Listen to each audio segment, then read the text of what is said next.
오늘 우리 함께 살펴볼 말씀은 신명기 19장 말씀입니다. 우리가 지난주에 신명기 18장을 같이 묵상했고 오늘은 19장. 신명기 19장은 도피성에 관한 이야기입니다. 도피성이 무엇인가? 실수로 살인한 사람들이 복수자를 피해서 도망갈 수 있도록 하나님께서 지정해 놓으신 6개의 성읍을 말합니다. 하나님께서 레위인들에게는 땅을 주지 않고 48개, 48개의 성읍을 주었는데 그 중에 6개의 성읍을 따로 떼어서 도피성이라 지정하셨습니다. 요단강을 중심으로 요단강 동편에 베델, 길르앗, 라못, 바산, 골란을 세웠고 요단강 서편으로는 헤브론, 세겜, 게데스다 해서 이렇게 6개의 도피성이 마련이 되었어요. 도피성의 위치가 어딘가? 이스라엘을 균등하게 세 등분을 하고 그 한가운데 동편에 세 등분을 해서 한가운데, 서편에 세 등분해서 한가운데에 세워졌어요. 정확하게 말하면 도피성은 이스라엘 전역에서 하룻밤 거리, 하루길에 갈 수 있으면 도달할 위치에, 수치로 말하면 약 48km가 넘지 않는 곳에 하나님이 도피성을 세우라 말씀하셨습니다. 왜 그럴까? 과실로 살인을 저지른 사람이 복수자를 피해 달아날 수 있도록 하루길 안에 도달할 만한 거리에 도피성을 세워주셨다라고 하는 것입니다. 그리고 도피성에 피신한 사람들은 제사장의 보호를 받으며 공정한 재판을 기다릴 수 있게 되었어요. 재판 결과가 이 사건이 고의로 행해진 사건이 아니라 우발적인 사건이었다, 고의성이 없다고 판결 내려지게 되면 그 도피성에 있는 제사장은 피신 온 사람들을 끝까지 지켜줘야 되는 책임이 주어지게 됩니다. 도피성에 피신한 사람도 그로 말미암아 목숨을 부지할 수 있게 되고 사람들로부터 자기 자신의 생명과 삶을 보호받을 수 있게 된 것이에요. 그래서 이스라엘 사람들에게 있어서 이 도피성이라고 하는 것은 일종의 쉘터이기도 하고 피난처가 되는 것이에요. 자신의 생명을 안전하게 지킬 수 있는 그곳은 이스라엘의 6개 있는 안전지대가 된 것입니다. 도피성을 묵상하면서 깨닫게 된 것은 이 도피성이 마치 예수 그리스도와 닮았다, 그런 생각인 거예요. 도피성이란 살인한 자가 숨을 수 있는 성읍이었어요. 일단 그 성 안으로만 들어가면 그 어떠한 죄를 할지라도, 큰 실수를 하더라도 보호받을 수 있다라고 하는 것이죠. 도피성은 피난처가 된 거예요. 보호받을 수 있는 안전한 곳이죠. 복수자가 와서 그를 내놓으라 이야기해도 절대 내어주지 못했던 것이 율법이요 규정이라는 거예요. 그래서 이 도피성이 그들에게는 울타리가 된 거예요. 충분한 안전장치가 됐더라고 하는 거예요. 아무리 큰 죄를 저지른 사람이라 하더라도 그 성 안에만 들어가면 보호를 받았고 안전할 수 있었던 것, 일종의 피난처가 되는 것. 여러분, 예수 그리스도가 바로 우리들의 삶의 도피성이 된다라고 하는 거예요. 우리의 삶에 고난이 있고 환난이 있다 할지라도, 내가 예기치 못한 실수로 말미암아 넘어졌다 하더라도 우리가 예수 그리스도 안으로 피하게 되면, 예수 그리스도 안으로 숨게 되면 그 예수님의 품 안이, 예수님의 그 울타리가 우리를 지키시는 안전장치가 되고 보호 장막이 된다라고 하는 것이에요. 아무리 내가 연약하다 할지라도, 내 안에 부끄러운 것이 있다 할지라도 예수님 안에 있으면 예수님이 그 모든 수치를 가리우시고 내가 너를 지키겠다고 약속한 것 아니겠습니까? 성경 그렇게 우리에게 이야기하고 있다라고 하는 거예요. 또 한 가지, 만약에 그 도피성에 들어간 사람이 한 달을 지내고 두 달을 지내게 되자 이 도피성이 지겹기 시작하게 된 거예요. 다른 성읍에 가고 싶기도 하고 가족에게 가고 싶은 생각이 들었다고 생각해 보십시다.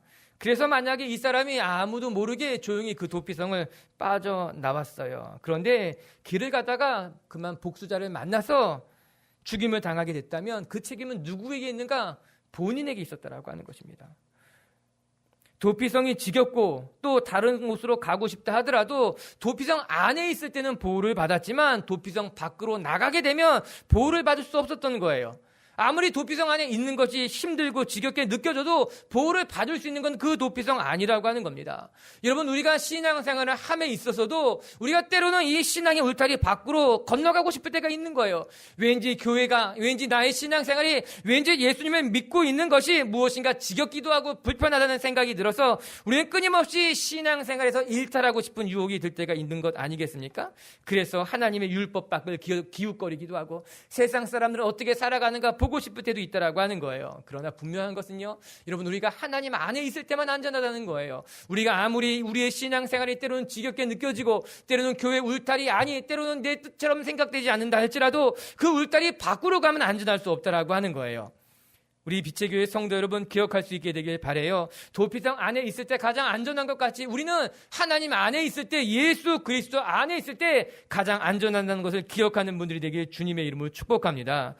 우리가 이 도피성을 묵상하면서 우리가 하나님 안에 있는 것이 얼마나 큰 축복인가, 하나님의 보호 아래 있는 것이, 하나님의 장막 안에 있는 것이 우리에게 가장 큰 축복이라는 것을 알아야 되는 거예요. 오늘 그것을 같이 묵상하려고 합니다. 여러분, 이 도피성이라는 것이 무엇일까? 여러분, 이것을 통해서 우리가 첫 번째 배우게 되는 것은요, 여러분, 하나님은 언제나 우리에게 피할 길을 내시는 분이라는 사실입니다. 지금으로부터 약 3,500년 전에 이스라엘의 도피성을 만드신 하나님께서는 지금도 우리의 삶에 도피성을 만드셔서 피할 길을 내시는 분이라는 거예요. 1절부터 3절까지를 같이 한번 읽어볼게요. 시작. 내 하나님 여호와께서 이 여러 민족을 멸절하시고 내 하나님 여호와께서 그 땅을 내게 주심으로 내가 그것을 받고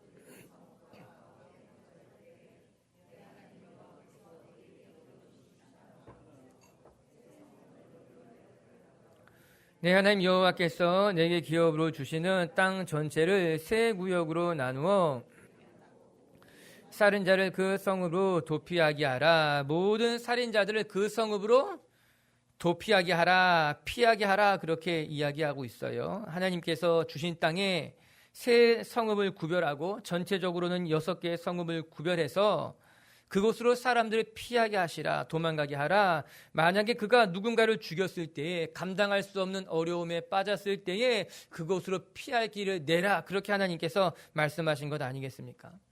이스라엘 율법은 살인에 대해 굉장히 엄격했습니다. 고의로 남을 한 사람은 그 죄값을 반드시 묻게 돼 있었어요. 누군가를 죽였다면 어김없이 그 죄값을 치러야만 했습니다.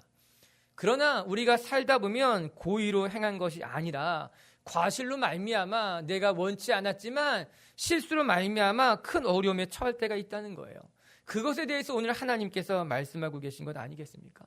여러분, 5절에 읽어보면 이런 말이 나와요. 누가 나무하러 갔을 때에 함께 나무를 베다가 내가 들고 있던 도끼에서 이 자루, 즉 손잡이에서 도끼가 빠져나와서 옆에 사람을 쳐서 죽게 되었다고 하자.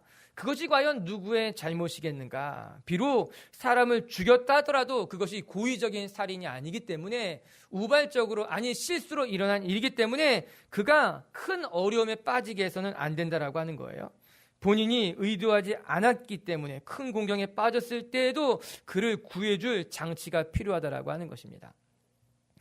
이렇게 하나님은 실수로 말미암아 사람을 해한 사람들이 복수자의 손에 의해서 죽지 않도록 도피성을 마련해 주신 거예요. 저는 이 도피성 제도가 무려 3,500년 전에 만들어졌다는 것이 놀랍습니다. 여러분, 게다가 이 도피성의 위치는 매우 정교하게 계획되어져 있었어요. 지도를 놓고 이 도피성은 점을 찍어보게 되면요, 요단강 동편 좌우로 정확히 3군데의 점이 찍히게 됩니다. 북쪽과 남쪽을 균등하게 분할되어서 레위인들이 살고 있는 48개 성읍 가운데 가장 요지에 이 도피성을 세워놓게 된 거예요. 이스라엘 어디에서도 48km 안에 도달할 만한 거리였어요. 하루 길만 걸어가면 닿을 만한 곳에 도피성을 삼았다라고 하는 겁니다. 즉, 누군가가 큰 사고를 당할 때에 하루 길만 달려가면 피할 수 있을 길을 하나님이 열어놓았다라고 하는 거예요. 만약에 도피성이 너무 멀어서 도달하다가 지치게 된다면, 도피성으로 가는 길이 너무 험준하여서 오히려 도망가다가 복수자에 잡힐 것을 염두하여서 하나님이 6개나 되는 성을 만들고 그 성을 하나님께서 허락하셨다는 것 아니겠어요? 여러분, 이처럼 하나님은요, 이스라엘 백성들에게 도피성이라는 피할 길을 내어주셨어요. 그가 큰 사고를 당했을 때 심지어는 사람의 목숨을 해한 사람이라 할지라도 그가 그 고난 가운데 도망갈 수 있는 길을 하나님이 열어놓고 그를 안전하게 지키고 계시다라고 하는 거예요. 우리의 삶에 고난이 있을 수도 있어요. 내가 감당할 수 없는 실패와 실수를 경험할 수도 있지만 하나님은 그때마다 우리의 실수와 실패를 탓하는 것이 아니라 그럼에도 불구하고 먼저 우리에게 피할 길을 내시는 분이 우리 하나님이라고 하는 거예요. 고린도전서 10장 13절을 같이 한번 읽어보도록 합시다. 시작. 사람이 감당할 시험 밖에는 너희가 오직 하나님은 미쁘사 너희가 감당하지 못할 시험 당함을 너희로 능히 감당하게 하시느니라. 바울은 분명하게 말합니다. 하나님께서는 우리가 감당하지 못할 시험은 허락하지 않는다라고 하는 거예요. 또한 시험을 당할 즈음에는 반드시 피할 길을 내시는 것으로 말미암아 그 시험을 감당하게 한다라고 하는 거예요. 우리의 삶에 감당하기 어려워 보이는 일이 있을 수도 있어요. 때로는 사방으로 우겨싸움 당한 것 같고, 때로는 한 번의 실수로 내 삶이 무너지는 것만 같기도 하고, 내 삶의 모든 가능성이 막혀 있는 것처럼 느껴질 때도 있지만, 하나님이 분명히 말씀하시는 것은 사방의 모든 것이 닫혀 있어도 하나님은 하나 피할 길을 내시는 것으로 말미암아 너희의 삶을 구원하신다라고 하는 거예요. 내가 능히 감당하게 하신다는 거예요. 이 말씀의 가장 중요한 단어는 가장 마지막에 있는 거예요. 뭐라고 나옵니까? 능히 감당하게 하시느니라. 내가 감당하기 어려워 보이는 일이 할지라도, 내가 보기에 버거워 보이는 일이 할지라도 결국 그것을 하나님이 감당하게 하신다라고 하는 거예요. 여러분, 감당하기 어려운 일들도 감당하게 될 줄로 믿어요. 여러분, 바울의 고백을 들여다보시기 바랍니다. 여러분, 바울은 정말 여러 가지 어려운 일들을 많이 겪었어요. 일반 사람들이 상상하기 어려운 일들이 그의 삶에 수도 없이 일어나는 것 아니겠어요? 그러나 그때마다 하나님은 바울에게 피할 길을 내셨어요. 심지어는요, 바울이 다메섹에 갔을 때에 예수님을 전하게 되자 유대인들이 와서 바울을 때려 죽였어요. 심하게 그를 때려 죽이게 되자 제자들이 광주리에 바울을 담아가지고 밤에 몰래 성벽을 달아 내려서 도망가게 했다라고 하는 거예요. 정말 극적인 방법을 통해서 바울에게 살 길을 열어주시게 된 거예요. 어느 누구도 상상할 수 없는 광주리에 사람의 몸을 담아서 내리게 하는 일, 어디 그뿐인 줄 아십니까? 또 어디에 가서는 그가 핍박을 당하면서 사람들에게 몰매를 맞게 되는데 그가 죽은 줄 알았어요. 아니, 다 죽었다고 생각해서 바울을 때린 사람들이 바울의 시신을 질질 끌고 성읍 바깥으로 내던졌는데 그게 죽은 것이 아니었어요. 제자들이 죽은 바울을 데려가려고 와서 그 주위에 둘러서게 되자 바울이 눈을 뜨게 된 겁니다. 그리고 그 환난의 자리에서 나올 수 있었던 거예요. 사람들은 그를 죽은 줄 알았어요. 그래서 더 이상 린치를 가하지 않았어요. 때리지 않았어요. 그리고 그를 그냥 내다 버렸지만 하나님이 살게 하신 거예요. 얼마나 큰일이 날 뻔했는가. 그럼에도 불구하고 하나님이 바울을 구하고 건진 것 아니겠습니까? 이처럼 바울이 수도 없이 많은 환난과 고난, 감당할 수 없는 상황들을 만나지만 하나님은 그때마다 참 다양한 방법을 통해서 감당하게 하셨다라고 하는 거예요. 그때마다 피할 길을 열어주셨다라고 하는 거예요. 하나님의 보호하심이 무엇인지 깨닫게 한 것 아니겠습니까? 그리고 보면요, 우리의 삶의 고난도요, 참 하나님이 잘 피하게 하셨어요. 감당할 수 없는 일이었지만, 내 마음이 무너지는 일이었지만 돌아보고 나면 그때마다 하나님이 피할 길을 내셨고 그 가운데 우리를 살리신 것 아니겠습니까? 오늘 본문에 다시 보면요, 이런 말이 나와요. 3절에는요, 땅 전체를 세 구역으로 나누어 길을 닫고, 이런 말이 나와요. 길을 닦았다는 것이 무엇인가? 도피성으로 가는 길을 복잡하게 만들지 않고 평탄하게 만들었다는 거예요. 가기 편한 길로 만들었다는 거예요. 유대 자료를 보잖아요. 그러면요, 그 도피성으로 가는 길의 폭이 어느 정도 됐는가? 무려 14m나 됐다는 거예요. 14m는 좁은 길이 아니에요. 그 당시엔 가장 큰 길일 수 있어요. 도피성으로 가는 길을 만드는데 그 길의 폭을 14m로 만들어서 그 길 가는 길 어렵지 않게 하라. 한 가지 더 덧붙이게 되면 도피성으로 가는 길에는 항상 이종표를 세우라 말씀하셨어요. 이곳으로 가는 길이 도피성으로 가는 길이 맞다고. 그도 그럴 것이 동쪽으로 가야지 도피성이 나오는데 길을 잘못 들어서 서쪽으로 가게 된다면 큰 곤란을 겪게 되는 것 아니겠어요? 하나님께서 도피성을 각 위치에 세워놓고 가는 길을 무려 14m의 폭으로 넓게 만들어서 도피성까지 한 번에 달려갈 수 있게 만드는 거예요. 내가 지금 고난을 만났지만, 내가 어려운 일을 만났지만 하나님 앞으로 달려나오라고 하는 거예요. 하나님 앞에 뛰어가면, 달려가면 내가 살 수 있다라고 달려가라고 하는 거예요. 여러분 그림을 그려보시기 바랍니다. 여러분 내가 고난을 만났지만 어려운 일을 만났지만 하나님을 향해 달려가는 거예요. 내가 원치 않은 사고로 말미암아 큰 어려움을 겪었을 때 이 사고당한 사람들이 뒤도 돌아보지 않냐고 이 도피성을 향해서 뚫린 길을 향해서 열심히 달려가고 있을 때 그 마음이 어땠을까? 여러분 환난 당한 사람들, 어려움을 겪고 있는 사람들이 하나님은 자신의 품으로 나오기를 기다리고 계신 거예요. 넓은 품을 열어놓고서 넓은 길을 만들어 놓고 오라, 나에게로 오라고 말씀하고 있는 것 아니겠습니까? 전에 우리 아이들이 어렸을 때요, 아이들이 저를 보고요 막 달려왔을 때가 있었어요. 손을 벌리고 말합니다. 막 달려와서 제 품에 안기게 되면은 얼마나 그때 기분이 좋고 감사한지. 아이들이 내게 달려오는 게 좋은 거예요. 내 품만으로 와서 안기는 게 너무너무 좋은 거예요. 아이들이 크니까 잘 그러진 않아요. 얼마나 아쉬운지 몰라요. 얼마나 아쉬운지 몰라요. 하나님이 오늘 실수했다 하더라도, 넘어졌다 하더라도, 과오가 있다 하더라도 하나님을 향해 열심히 달려가는 우리들을 바라보고 하나님이 기뻐하시는 거예요. 그래, 내가 실수했지만, 내가 과오가 있지만, 내가 넘어졌지만 내가 내게 길을 열어놓을 테니 달려오라고 말씀하고 있는 것 아니겠어요? 그것이 하나님의 마음인 거예요. 우리가 실패해도, 우리가 실수해도 나에게 달려오라는 것이 하나님의 마음이시라. 마태복음 11장 28절을 같이 봐요. 시작.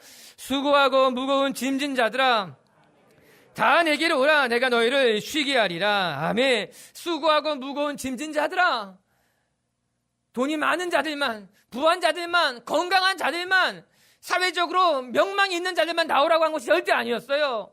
수고하고 무거운 짐을 졌다면 누구도 상관없이 나에게로 다 나가오라, 나오라. 그러면 내가 너를 쉬게 할 것이고, 내가 너의 피난처가 될 것이고, 내가 너를 보호하는 도피성이 될 것이라고 말씀하고 계신 거예요. 오늘도 저와 여러분의 피난처가 되시는 하나님을 만나시는 시간 되길 주의 이름으로 축복합니다. 두 번째는요, 이 도피성을 통해서 배우게 되는 거, 여러분 우리 하나님은요, 우리의 허물을 들춰내시는 분이 아니라 우리의 허물을 덮어주시는 분이라고 하는 거예요. 우리 4절과 5절을 같이 한번 읽어볼게요. 시작. 살인자가 그리로 도피하여 살만한 경우는 이러하니 곧 누구든지 본래 원한이 없지 부지 중에 가령 사람이 그 이웃과 함께 벌목하러 살림에 들어가서 손에 도끼를 들고 도끼가 자루에서 빠져 그의 이웃을 맞춰 그를 죽게 함과 같은 것이라. 여기까지 봅시다. 살인자 중에 도피성으로 피신하여 살만한 사람들은 과실로 말미암아 살인한 사람들이라.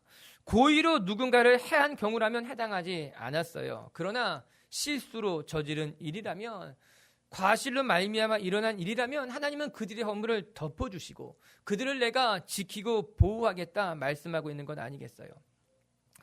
사고가 나면 입장에 따라 그것을 바라보는 관점이 다릅니다. 그리고 말하는 것도 달라지게 되는 거예요.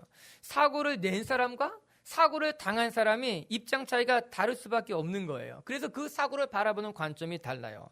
어쩔 수가 없는 것 같아요. 교통사고가 나도 당신이 무리하게 끼어들었기 때문에 사고가 난 것이 아니냐, 이렇게 말하고, 또 한편에서는 내가 일찌감치 방향등을 켰음에도 불구하고 당신이 무리하게 달려와서 내 차를 받은 것이 아니냐 이야기하는 거예요. 입장이 다른 거예요. 수요일날 우리 주기도문학교 하고 있는데 뭔가 웅성거리는 소리가 들려서 왜 그런가 나중에 알고 봤더니 이게 지진이 일어났잖아요. 그럼 말미암아 수능이 연기되게 된 거예요. 그러니까 이제 1년 동안 준비했는데 이런 적이 처음인 거죠. 수능이 연기됐다. 근데 여러 사람들 얘기를 들어보면요, 재미있어요. 학부모 입장에는 완전히 마음이 졸인 거죠. 이게 일주일 연기된 것이 우리 아이에게 잘된 것인지, 우리에게 좀 불리한 것인지, 그것 따라 마음이 졸일 수밖에 없는 거예요. 이게 어떻게 된 것일까? 교회 입장에서 보면 또 이런 일이 있더라고요. 열심히 수능을 위한 특세를 오전까지 해가지고 기도해주고 보냈는데 특세를 일주일 더 하게 된 거, 이거 더 해야 되느냐 말아야 되느냐는 거예요. 우리 아이들한테 물어보니까는 학교 선생님도 당황스럽다는 거예요. 이미 다 보냈는데 학원에서는 이제 일주일을 더 벌게 된 거예요. 일주일을 더 붙잡아 두면서 입장이 다 다른 거예요. 내가 어디에 놓였는지에 따라서, 어디에 처해 있는가에 따라서 입장은 다 다를 수밖에 없는 거예요. 하나님은 우리의 허물을 보시고 허물을 덮어주겠다라고 하는 거예요. 내가 누구를 죽였기 때문에 반드시 너도 죽어야 된다라고 하는 것, 여러분, 이 도피성을 들여다보셔요. 불의의 사고가 났어요. 의도치 않은 사고를 할지라도 피해를 당한 사람의 입장에서는 피해를 낸 사람에 대해서 좋지 않은 감정을 가질 수밖에 없는 거예요. 그래서 하나님께서는 고의로 살인을 저지른 것이 아니라면 그 사람의 실수를 용납해 주어야 된다 이야기하는 거예요. 그래서 일단 도피성으로 숨으라고 하는 거예요. 그래서 공정한 재판을 받을 때까지 보호해 줘야 된다라고 하는 것이죠. 우리의 삶에 내가 원치 않는 일들이 일어날 수 있는 거예요. 내가 의도치 않은 일들이 일어날 수 있게 된다라고 하는 것이죠. 내가 누구를 죽였으니 반드시 너도 죽여야 된다. 그 핏값을 치러야 된다라고 이야기할 수 있을지 모르지만 그 피해를 당한 사람의 입장에서는, 그러나 하나님께서는 일단 이 사고 가운데 사람들을 보호하고 허물을 덮어주는 것, 그 다음에 재판하는 것이 맞다라고 이야기하는 것 아니겠어요? 피해를 당한 사람의 입장에서는 무조건 이에는 이, 눈에는 눈으로 해라고 한다지만 자칫 잘못하게 되면은 또 억울한 일을 당하는 사람들이 있게 될 수 있으니 하나님 허물을 덮으라는 거죠. 6절의 말씀을 한번 같이 읽어볼까요? 시작. 그 사람이 그에게 본래 원한이 없으니 죽이기에 합당하지 아니하나 두렵건대 그 피를 보복하는 자의 마음이 복수심에 불타서 살인자를 뒤쫓는데, 피해를 당한 사람이 복수심에 불타서 그를 죽이려 한다면 이렇게 나옵니다. 그도 이해가 가는 일이에요. 내 가족이 죽었기 때문에, 가까운 사람이 죽었기 때문에 복수심에 불이 타서 사람을 다시 죽일 수도 있게 된다는 거죠. 또 하나의 사고가 일어날 수 있게 된다라고 하는 거예요. 여러분, 그렇게 생각해 본다면 여러분, 이 도피성은요 단지 사고를 낸 사람만을 위한 것이 아니라 복수심에 불타서 자칫 잘못하면 또 하나의 사고를 일으킬 수 있는 그 사람마저 지키고 보호하기 위한 하나의 시스템이었다라고 하는 거예요. 하나의 예방책이었다라고 하는 거예요. 단지 실수로 사람을 죽인 사람들을 보호하기 위한 것이 아니라 그로 말미암아 일어날 수 있는 제2, 제3의 불의한 일까지도 하나님께서 지키시고 보호하시기 위해서 이스라엘에게 도피성을 만드시고 그 도피성에 사람을 숨겨놓게 된 것 아니겠습니까? 이처럼 이 도피성이라고 하는 시스템은 억울한 사람, 실수한 사람들의 허물을 덮고 그로 말미암아 이스라엘 전체를 유익하게 하기 위한 하나님의 계획이었다라고 하는 거예요. 우리 사랑하는 미치교회 성도 여러분, 우리 하나님은요, 우리가 허물이 있다 하더라도요, 그 허물로 말미암아 우리가 망하거나 우리가 해를 받기를 원하는 것이 아니라 그 허물을 들춰내고자 하시는 분이 아니라 하나님은 허물을 가리우시고 하나님은 허물을 덮으시는 것으로 말미암아 계속해서 또 다른 삶의 기회를 만들어주는 분이 우리 하나님이라고 하는 거예요. 여러분, 도피성은요, 그래서 허물을 덮어주는 곳인 것과 동시에 또 새로운 삶의 기회를 열어주시는 곳이 된다라고 하는 거예요. 우리의 허물을 가려주는 것과 동시에 그곳에 간 사람은 안전하게 또 다시 한번 삶의 기회를 맞이할 수 있게 되는 것 아니겠어요? 세상 사람들은요, 한 번의 실패로 매우 냉혹하게 사람을 판단하곤 합니다. 내가 실패했으니, 내가 실수했으니 당연하다라고 하는 거예요. 그래서 한 번의 실수와 실패로 큰 곤란을 겪는 경우들을 종종 발견하게 되는 것 아닙니까? 그런데 여러분, 우리의 삶이 한 번의 실패나 한 번의 실수로 결정난다면 얼마나 두렵습니까? 얼마나 억울합니까? 얼마나 안타까운 일이겠습니까? 아무리 능력이 있다 하더라도, 아무리 준비를 잘 했다 하더라도 실수할 수 있는 것이에요. 넘어질 수 있고 실패할 수 있는 것 아니겠습니까? 그런데 그 한 번의 실수가, 그 한 번의 실패가 우리의 삶을 완전히 허물어뜨리게 된다면, 두 번 다시 기회가 없다면 그 얼마나 안타까운 일이에요. 그러나 하나님은 한 번의 실패로, 실수로 우리를 내쳐버리는 분이 아니라 또 다른 기회를 허락하시는 분이 우리 하나님이라고 하는 거예요. 우리의 실수를 들춰내어서 우리를 부끄럽게 하는 분들이 아니라 우리의 실수와 허물을 가리우시는 것으로 말미암아 또 다른 삶의 기회를 주시는 분이 우리 하나님이라고 하는 거예요. 여러분, 다윗의 고백을 보시기 바라요. 시편 32편 5절이에요. 시작. 내가 이르기를 내 허물을 주께 내 죄를 아뢰고 내 죄악을 숨기지 아니하였더니, 내 죄를 아뢰고 내 죄악을 숨기지 아니하였더니, 여러분 개역성경을 보게 되면요, 내 허물을 하나님께 아뢰더니 이렇게 고백하고 있는 거예요. 다윗이 큰 범죄하고 나서 내 허물을, 내 죄를 하나님 앞에 아뢰더니 하나님이 나의 허물을 가리워 주시고 나의 허물을 용서하셨다라고 하는 거예요. 이것이 다윗의 경험, 다윗의 고백인 거예요.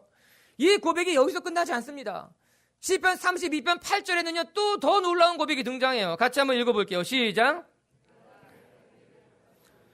너를 주목하여 훈계하리로다. 여러분, 이 말씀이 두 개가 연결되어 있는 거예요. 하나님께서 다윗의 허물을 용서하시고 다윗의 허물을 가리워줬을 뿐만이 아니라 더 나가서 다윗에게 내가 이제 내 길을 열어줄 것이고 내가 너의 길을 축복하겠다라고 하는 거예요. 내가 비록 큰 범죄하여서 하나님의 마음을 아프겠지만 큰 실수를 했지만 내가 너의 허물을 가리고 내가 너의 허물을 덮고 더 나가서 이제 너의 길을 축복하실 것이고 너의 길을 열을 것이고 너의 길을 주목하여 훈계하겠다고 말씀하고 있는 것 아니겠어요? 맞아요. 사랑하는 성도 여러분, 도피성은요 우리를 숨겨주시는 곳이 아니에요. 우리를 숨겨줄 뿐만 아니라 우리의 허물을 덮어줄 뿐만 아니라 우리에게 새로운 가능성을 열어주시는 분이에요. 새로운 길을 열어주는 것이 도피성이라고 하는 거예요. 그래서 실수한 사람들이요, 실패한 사람들이 도피성으로 들어가서 새로운 기회를 얻고 나오는 거예요. 새로운 가능성을 발견하고 나오는 것 아니겠어요? 여러분, 축복합니다. 우리의 허물을 덮으시는 하나님 안에서 여러분의 허물이 가리워지길 바라고 여러분의 실수를 가리워지길 바라고 또 하나님이 주시는 새로운 기회, 새로운 가능성을 발견하는 분들이 되길 주님의 이름으로 축복합니다. 저는 여기서 한 가지 더 나가야 된다고 생각해요. 그것은 저와 여러분도 우리가 허물의 가리움을 받았음에 다른 사람들의 허물을 덮어주는 자가 되어야 된다고 하는 거예요. 우리가 도피성의 은혜를 얻었기 때문에 우리가 누군가에게 도피성이 되어야만 된다라고 하는 거예요. 잠언 17장 9절은 이렇게 나와요. 같이 읽어볼게요. 허물을 덮어주는 자는 사람을 구하는 자요, 그것을 거듭 말하는 자는 친한 벗을 이간하는 자다. 허물을 덮어주는 자가 사랑을 구해요. 허물을 덮어주는 자가 사람을 구하는 자라고 하는 거예요. 누가 진짜 친구인가? 허물을 들추는 자가 친구가 아니라는 거예요.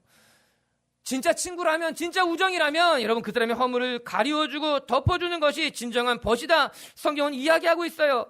이간하는 자가 아니라는 거예요. 허물을 들추는 사람이 아니라고 하는 거예요. 맞아요. 우리는 그런 친구 때문에 위로받게 되는 거예요. 그런 친구 때문에 새로운 용기를 얻게 되는 거예요. 저와 여러분이 누군가 우리 곁에 있는 사람들, 우리 가족의 허물 때문에 상처받고 허물 때문에 그 사람을 미워하는 것이 아니라 허물이 있더라도 그 허물을 덮어주고 용납하고 그러면 말미암아 그 사람의 삶을 구원하고 그 사람의 인생을 구원하고 그 사람의 미래를 축복할 수 있는 사람들이 되기를 바랍니다. 이처럼 하나님은 우리의 허물을 덮어주는 분인 거예요. 도피성은 하나님이 우리의 허물을 덮어준다는 증거가 되는 거예요. 아멘. 세 번째, 우리가 이 시대의 도피성이 되어야 되는 것, 우리의 교회가 이 시대의 도피성이 되어야 된다는 거예요. 도피성은 지금으로부터 약 3,500년 전에 세워진 성읍들이었습니다. 그런데 이 도피성이 이스라엘에 언제까지 존재했을까요? 언제까지 이스라엘에 도피성이 있었을까? 사람마다, 학자마다 이야기하는 것이 다르지만 전통적인 학설에 따르면은 이방 민족에게 나라를 빼앗기게 되면서 이 도피성 제도가 자연스럽게 사라졌을 것이다 이야기합니다. 그도 그럴 것이 다른 나라에 점령당하게 되면은 국토를 빼앗기게 되는 거잖아요. 국토뿐만 아니라 사법권, 외교권, 정치, 이런 모든 것을 다 이방 나라에게 넘겨주기 때문에 이 이스라엘이 자체적으로 재판을 할 수 있게 되는 것이 아니에요. 그렇기 때문에 다른 나라에, 즉 바벨론에게 나라가 넘어가게 되고 아수르에게 나라를 빼앗겼을 때는 이 도피성 제도가 존재할 수 없었던 거예요. 도피성 성읍이 사라지게 됐다라고 하는 거예요. 그런데 놀랍게도 이스라엘이 로마 제국의 지배당할 때에 아주 놀라운 도피성이 하나 만들어지게 되는 거예요. 그것이 바로 예수 그리스도라는 도피성이에요. 이스라엘에게 있어서 눈에 보이는 도피성은 사라졌을지 모르지만 하나님께서 보내주신 어린 양 예수 그리스도가 이스라엘 모든 백성들에게 도피성이 되기 시작하게 됩니다. 억울한 일을 당한 자가, 고난을 당한 자가, 삶의 역경을 겪고 있는 사람들이 예수님에게 피하게 되고 하나님 품 안에 숨어 들어가는 것으로 말미암아 하나님이 이제 그들의 도피성이 되고 하나님이 이제 그들을 숨겨주게 되었던 것이에요. 눈에 보이는 도피성은 다 무너졌을지 모르지만 이제 예수 그리스도가 이제 하나님의 도피성이 되어서 이스라엘 백성들을 구원하기, 이스라엘 백성들의 허물을 덮기 시작했다라고 하는 것이에요. 그리고 생각해보면 여러분, 도피성은 3,500년 전에 처음 만들어진 것이 아니었어요. 그것의 전신은 그보다 훨씬 오래 전이었던 노아의 방주를 통해서 발견됩니다. 노아의 방주에 들어가는 자는 누구든지 구원함을 받을 수 있었어요. 아무리 악한 시대라 할지라도 홍수가 온 열방을 다 뒤덮었을 때에도 이 노아의 방주 안에 들어가는 자만큼은 안전했으며 보호를 받았으며 하나님의 장중 아래에 거할 수 있게 된 것 아니겠습니까? 그리고 이제 저는 우리 교회가 이 시대의 도피성이 되기를 바랍니다. 저와 여러분이 이 시대의 도피성이 되어서 억울하고 환난당한 사람들을 품으며 상처받은 자들이 우리의 품 안에서 다시 한번 새로운 안전함을 느낄 수 있게 되기를 바라는 거예요. 어제 설교를 준비하다가 참 좋은 소식을 전해 듣고 기분이 좋았어요. 포항에 지진으로 말미암아 이재민들이 많이 생겼는데 한 교회가 이재민들에게 자신의 건물을 내어놓은 거예요. 숙소로 제공했다라고 하는 거예요. 특별히 그 사진에는 참 이색적인 모습이 나왔는데 이제 교회에 큰 이제 성전을 내어주고서는 이제 평평 내어주고서는 그 교회 안에 다 칸칸이 칸막이를 설치해 둔 거예요. 보통 체육관 같은 데에 이재민이 가게 되면은 그냥 큰 곳에 다 같이 생활하게 되는데 이 교회에서 그것이 불편하니까 개인 사생활이 보장되지 않으니까는 옷을 갈아입을 때도 불편하고 그렇기 때문에 교회가 건물만 내어준 것이 아니라 건물 안에 다 칸막이를 만들어서 가족들마다 쉴 수 있는 쉘터를 제공해 줬더라고 하는 거예요. 뉴스를 보면서 너무 감사하더라고요. 우리 교회가 한 게 아닌데도 불구하고 왠지 내가 칭찬받는 것 같고 참 잘했다. 정말 교회가 해야 할 일을 그래도 열심히 하고 있구나. 나중에 우리 교회에도 그런 기회가 주어지게 된다면 우리도 그런 일들을 해야겠다. 여러분 그게 도피성인 거예요. 사람들을 숨겨주는 곳이에요. 사람들을 보호해 주시는 곳이 된다라고 하는 거예요. 그리고 오늘 하나님께서는 이 시대에 도피성이 될 교회가 어디 있는가? 이 시대에 도피성으로 살아가는 사람들이 어디 있는가? 하나님이 찾고 있는 건 아니겠습니까? 우리는 늘 내게만 관심이 있습니다. 내 몸 하나, 내 가정 하나만 건사하면 되겠지라는 생각을 하고 있지만 하나님은 그렇지 않은 것 같습니다. 하나님은 내 삶은 내가 지킬 것이니 너는 내 이웃의 도피성이 되고 이 땅의 도피성이 되라고 말씀하고 있는 건 아니겠습니까? 오늘 우리가 신명기 19장 도피성을 묵상하면서 저는 우리 빛의 교회가 여러분의 도피성이 되기를 바라고 우리 빛의 교회가 이 세상의 도피성이 되기를 바라고 여러분 한 사람 한 사람의 삶이 여러분 이웃에게 도피성이 되는 하나님의 사람들이 되길 주님의 이름으로 축복합니다. 말씀을 정리하십시다. 여러분 도피성은 피하는 곳, 숨는 곳, 이스라엘 백성들에게 가장 안전한 안전지대였던 거예요. 실수한 사람이라 하더라도 큰 과오를 저지른 사람이라 할지라도 그 도피성으로 가면 하나님이 그들을 숨기시고 보호하셨다라고 하는 거예요. 오늘도 우리 하나님이 저와 여러분에게 도피성이 되는 줄로 믿습니다. 첫 번째 이 말씀을 통해서 우리가 기억할 것은 하나님은 우리의 삶에 피할 길을 내시는 분이라고 하는 거예요. 마치 도피성을 이스라엘의 6군데 세우시고 그곳을 가는 길을 14m의 폭으로 넓게 만들어서 다 내게로 오라 피할 길을 낸 것 같이 하나님은 오늘도 저와 여러분의 피할 길이 될 줄로 믿습니다. 그리고 두 번째 하나님은 우리의 허물을 들추시는 분이 아니라 우리의 허물을 감추시고 가리우시고 덮어주는 분이라고 하는 거예요. 우리가 허물이 있어요. 우리가 부끄러운 것들도 있어요. 그러나 하나님은 우리의 허물을 가리우시면서 우리를 용서하시고 우리에게 새로운 기회, 새로운 문을 여시는 줄로 믿어요. 저와 여러분도 그렇게 하나님의 은혜 속에 오늘도 새로운 삶으로 나아가는 분들이 되기를 바랍니다. 그리고 세 번째, 하나님은 이 시대에 여러분이 우리 빛의 교회가 이 세상의 도피성이 되기를 바라실 겁니다. 우리가 우리의 삶에 내 삶에만 관심을 갖는 것이 아니라 한 사람 한 사람이 이 시대의 도피성이 되어서 여러분을 통해서 많은 사람들을 위로하고 많은 사람들을 회복하는 그렇게 우리 빛의 교회도 여러분도 쓰임받는 하나님의 사람들이 되길 주의 이름으로 축복합니다.